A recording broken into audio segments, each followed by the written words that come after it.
Sir কোনো আসছে না কেন? আমার মনে হচ্ছে স্যারের পেট খারাপ হয়ে গেছে। পাগলাটা সব সময় খাই করে। এই তোরা চুপ কর, শুনতে পাবে তো। সরি বাচ্চারা, অনেক দেরি হয়ে গেল আমার। সবাই বসো। এ কি, এত গরমের মধ্যে কারেন্ট নেই? স্যার আমার মনে হয় আমার মামা কারেন্ট কেটে দিয়েছে। এ আবার কেমন কথা? তোমার মামা কেন কারেন্ট কাটবে? কারণ কারেন্ট তো আমার মামার বাড়ি থেকে আসে স্যার।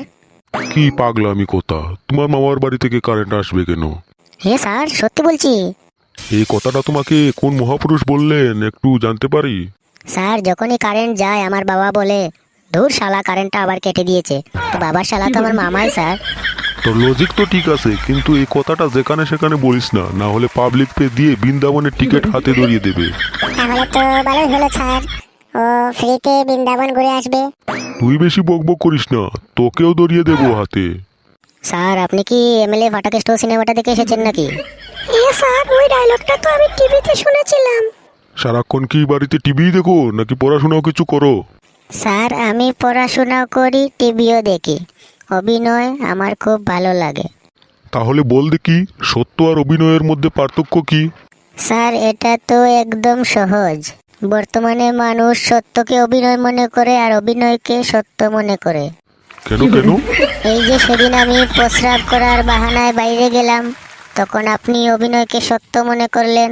আর গতকাল সত্যি সত্যি প্রস্রাব পেল, আপনি আমাকে বাইরে যেতে দিলেন না, বললেন অভিনয় করছি। কি বিচ্ছু ছেলে রে, আমার সঙ্গে ফাঁকিবাজি করে। তোদের অভিনয় এখন আমি বুঝে গেছি।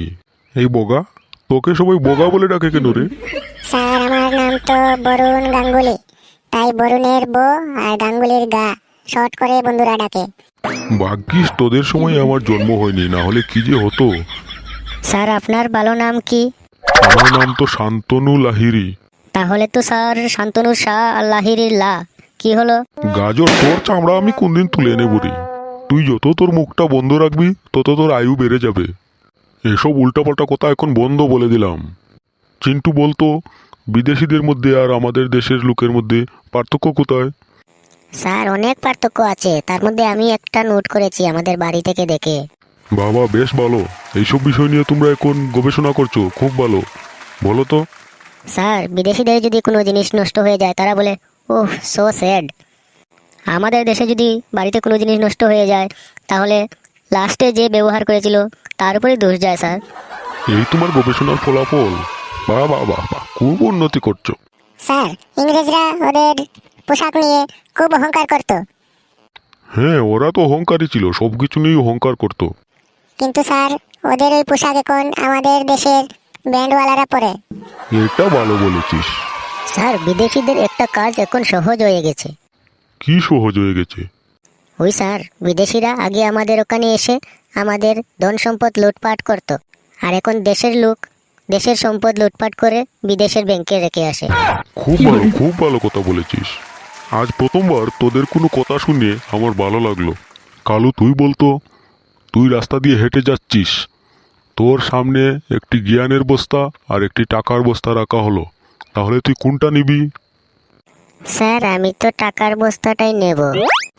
আমি জানতাম তুই এটাই বলবি। আমি হলে জ্ঞানের বস্তাটাই নিতাম, কারণ জ্ঞান খুবই প্রয়োজন। স্যার যার যেটা প্রয়োজন সে তো এটা নেবেই। হতচ্ছাড়া, তুই কি বলতে চাইছিস? না স্যার, আমি বলতে চাইছিলাম আমরা তো গরিব মানুষ, আমাদের তো টাকা প্রয়োজন, তাই টাকাই নেব, এই কথাই বলছিলাম। আমি সব বুঝতে পেরেছি, দাঁড়াও তোমাকে আমি মজা দেখাবো। আর ডুগডুগি, তোর কি হয়েছে? তুই তো ফি জমা দিস নি এখনো, তুই বলিসনি তোর বাবাকে? স্যার আমি তো বাবাকে বলেছি স্যার, কিন্তু উনি একটা দুঃস্বপ্ন দেখেছেন তাই ব্যাংকে যেতে পারছেন না। স্বপ্ন দেখার সাথে ব্যাংকের কি ওর মিল আছে? স্বপ্ন দেখেছেন তো ব্যাংকে গেলে কি অসুবিধা? তা কি স্বপ্ন দেখলেন শুনি? স্যার উনি স্বপ্নে দেখেছেন ওনাকে একজন মহিলা জুতো পিটা করছে। আরে স্বপ্ন তো স্বপ্নই হয়, তাহলে ব্যাংকে কেন যাচ্ছেন না? স্যার ব্যাংকের সামনে একটা বোর্ডে লেখা ছিল, স্বপ্ন আপনার সত্যি করব আমরা। এই বলে উনি যাচ্ছেন না স্যার। যেমন গাছ এমন তার ফল, বুঝতে পেরেছি। তোমার মাথায় এত গোবর কেন? এই গাজর, এই কাল যে তোর টিফিন খেয়ে নিয়েছিলাম, তুই বাড়িতে গিয়ে বলিসনি তো? না স্যার আমি কিচ্ছু বলিনি, আমি মাকে বলেছি যে আমি টিফিন বক্স খুলে হাত ধুতে গিয়েছিলাম, এই সময় একটা কুকুর আমার খাবার খেয়ে নিয়েছে। তোর টিফিন খেয়েছিলাম বলে তুই আমাকে এত বড় অপমান করলি? না স্যার, আমি তো কুকুরটাকে অপমান করলাম। ও যে কোনো মানুষের খাবার খেয়ে নেয়, নিজে রোজগার করে খেতে পারে না, ওকেই অপমান করলাম। তোদের ক্লাসে থাকলে আমি পাগল হয়ে যাব, তার থেকে ভালো আমি এখান থেকে পালাই।